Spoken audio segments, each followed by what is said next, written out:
29 सितंबर 2008 को महाराष्ट्र के मालेगांव में एक बम ब्लास्ट हुआ जिसमें कि 6 लोगों की जान चली गई। और इसी दिन गुजरात के मोडासा में भी एक बम ब्लास्ट हुआ जिसमें एक आदमी की जान चली गई।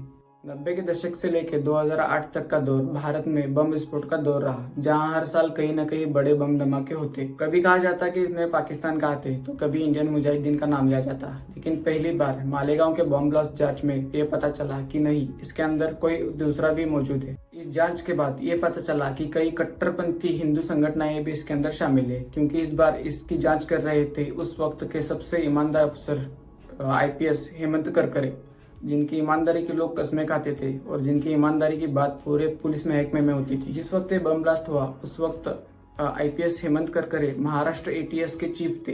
ब्लास्ट के तुरंत बाद पाकिस्तान और इस्लामिक संगठनों के नाम सामने आने लगे, लेकिन IPS हेमंत करकरे की जांच ने यह साबित किया कि नहीं, इसके अंदर कई हिंदू संगठनें भी शामिल है, जिन्होंने इसकी परतें खोल दी। जांच के बाद नाम सामने आया वो अभिनव भारत का। अभिनव भारत के अंदर RSS, विश्व हिंदू संगठन और आर्मी के बड़े चीफ भी मौजूद थे। हेमंत करकरे ने की हुई जांच में एक लैपटॉप हाथ लगा और उस लैपटॉप के अंदर अभिनव भारत के सीक्रेट मीटिंग की एक रिकॉर्डिंग हाथ लगी। रिकॉर्डिंग से ये पता चला कि अभिनव भारत का उद्देश्य सिर्फ हिंदू और मुसलमानों को डराना बंद नहीं था, बल्कि भारत के बाहर एक निर्वासित सरकार स्थापन करके भारत की चुनी हुई सरकार को कब्जे में। अभिनव भारत का उद्देश्य भारत में हिंदू राष्ट्र स्थापन करने के लिए संविधान को बदलना और तिरंगे को हटाकर अपना एक अलग झंडा स्थापित करना था। और इसके लिए उन्होंने रास्ता अपनाया भारत में जगह जगह बम ब्लास्ट करने का। इस पर पहले सवाल उठता है कि सीक्रेट संगठन अभिनव भारत का जन्म भारत में कैसे हुआ? भाजपा की सांसद प्रज्ञा ठाकुर का इससे क्या संबंध है?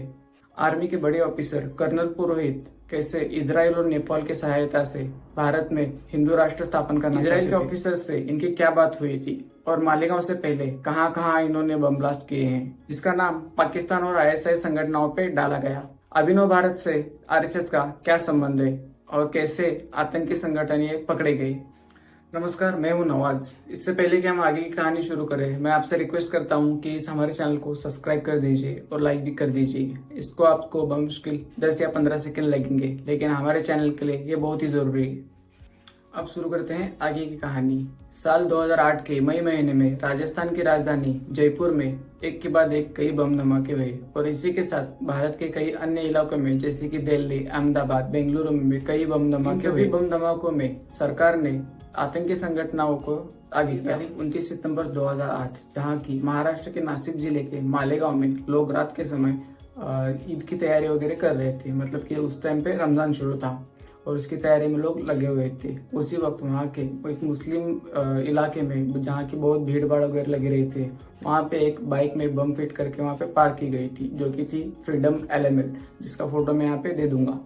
धमाके की खबर लगते ही ATS के चीफ हेमंत करकरे ये तुरंत ही वहाँ पे एक फॉरेंसिक टीम को तुरंत ही बुला लेते हैं और सामने आता है कि इसमें RDX का वगैरह यूज किया गया था और बॉम्ब फिट किया गया था एलिमेंट। जब फॉरेंसिक टीम अपनी जांच कर रही थी तब ये पता चला कि जिस गाड़ी में बॉम्ब फिट था उस गाड़ी के चेसिस नंबर से छेड़छाड़ की गई थी, जिससे कि गाड़ी के असली मालिक तक पहुंचा ना जा सके और जिसकी पहचान छुपी रही। टीम ने ATS को ये सलाह दी कि इस बाइक के ओरिजिनल रजिस्ट्रेशन नंबर और चेसिस नंबर को रिस्टोर किया जाए। अब ATS लग गई इस गाड़ी के ओरिजिनल चेसिस नंबर और रजिस्ट्रेशन नंबर के मालिक को ढूंढने में।